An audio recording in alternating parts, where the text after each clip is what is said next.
9월 3일 주일입니다. 복된 주일입니다. 항상 드리는 말씀이지만 꼭 교회 가셔서 예배를 통해 은혜 받으시고 봉사하실 수 있기를 바랍니다. 함께 묵상할 말씀은요, 히브리서 2장 10절에서 18절입니다. 그러므로 만물이 그를 위하고 또한 그로 말미암으니가 많은 아들들을 이끌어 영광에 들어가게 하시는 일에 그들의 구원의 창시자를 고난을 통하여 온전하게 하심이 합당하도다. 거룩하게 하시는 이와 거룩하게 함을 입은 자들이 다 한 근원에서 난지라.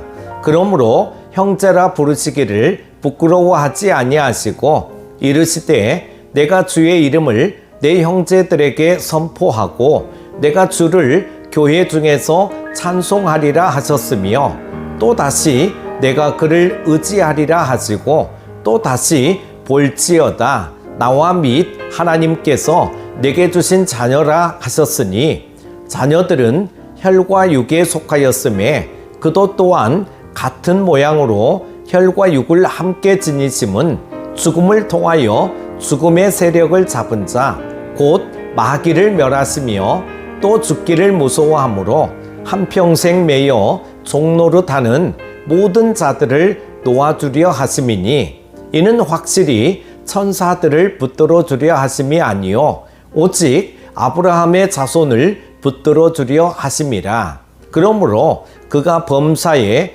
형제들과 같이 되심이 마땅하도다. 이는 하나님의 일에 자비하고 신실한 대제사장이 되어 백성의 죄를 속량하려 하심이라.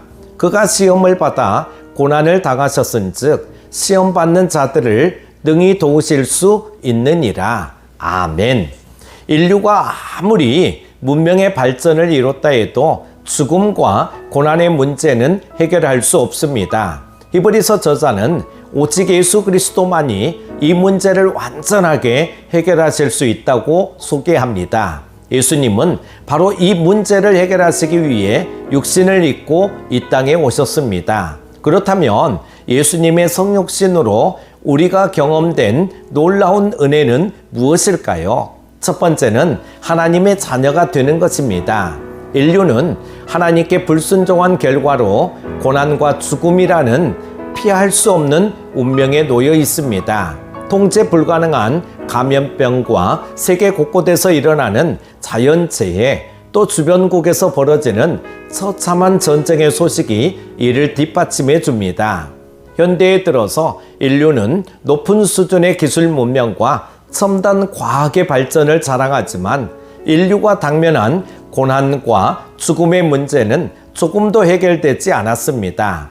그런데 히브리서 저자는 예수님이 이 문제를 해결하시기 위해서 피조물인 인간의 몸을 입고 이 땅에 오셨다고 선포합니다. 그렇다면 왜 예수님의 성육신이 인류의 문제를 해결하는 열쇠일까요? 그것은 예수님이 친히 십자가에서 돌아가심으로 우리의 죄를 씻어주시고 우리가 거룩해질 수 있는 길을 열어주셨기 때문입니다. 그뿐만 아니라 예수님은 죄인들을 당신의 형제자매로 삼아주셔서 언제든지 하나님께 나아갈 수 있게 하셨습니다. 우리가 하나님을 거역했음에도 자비하신 하나님이 예수님을 믿는 우리를 가족의 일원으로 삼아주신 것입니다. 그 결과 우리는 예수님이 열어놓으신 하나님과의 교제 속에서 하나님 아버지의 극진한 사랑을 찬양하고 예배할 수 있게 되었습니다. 그리고 무엇보다 예수 그리스도를 본받는 거룩한 존재가 되었습니다. 그러므로 우리는 놀라운 은혜를 주신 하나님 아버지의 사랑을 기억하고 그분과 친밀한 교제를 누리며 이웃에게 하나님의 사랑을 전해야 할 것입니다. 두 번째는 죽음의 두려움에서 벗어나게 해주셨습니다. 과거 이스라엘 백성이 애굽에서 종노릇하며 고통 속에 지냈듯이 인류는 죽음에 매여 종노릇하며 살아가고 있습니다. 수많은 사람이 건강식품 광고에 관심을 기울이고 건강 관련 영상들을 찾아보며 건강에 유익한 정보를 얻으려 애씁니다. 이러한 노력이 죽음의 문제를 근본적으로 해결해 줄 수는 없습니다. 인류는 여전히 마귀가 지배하는 세상에서 죽음을 두려워하며 죽음의 노예처럼 살아가고 있습니다. 인간의 어떠한 노력으로도 마귀의 권세와 죽음의 공포를 벗어날 수는 없습니다. 그런데 이처럼 죽음 앞에 무력한 인류를 위해 온 만물의 창조주이신 예수님이 마귀를 멸하기 위해 이 땅에 오셨습니다.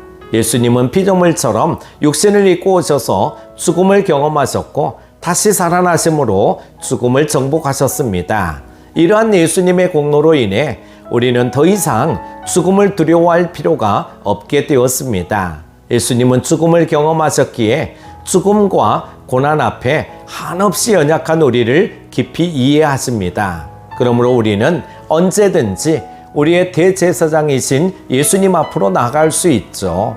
고난이 주는 고통과 슬픔을 가지고 혹은 심각한 질병으로 낙심한 마음을 그대로 가지고 예수님께 나아가 그분께 우리의 문제를 아뢰어야 합니다. 그러면 대제사장이신 예수님이 우리가 절망의 자리에서 일어날 수 있도록 새로운 힘을 공급해 주실 것입니다. 이 은혜를 날마다 누리기 바랍니다. 사랑하는 큐티 가족 여러분, 하나님의 아들이신 예수님이 우리를 위해 십자가 위에서 죽으셨습니다. 그 결과 우리는 하나님의 자녀가 되었고 죽음에서 영생의 삶으로 옮겨졌습니다. 이 놀라운 복을 절대 잊지 마십시오. 아울러 예수님을 본받아 거룩하고 정결하게 살면서 날마다 하나님과 교제하는 것이야말로 은혜 받은 우리가 마땅히 누려야 할 특권입니다. 오늘도 승리하십시오. 기도합니다.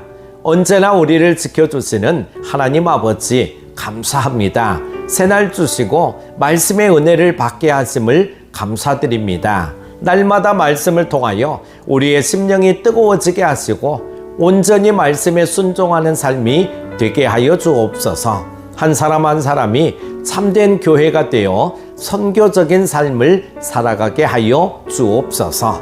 오늘도 함께 하여 주시기를 원하오며 예수님의 이름으로 기도드립니다. 아멘.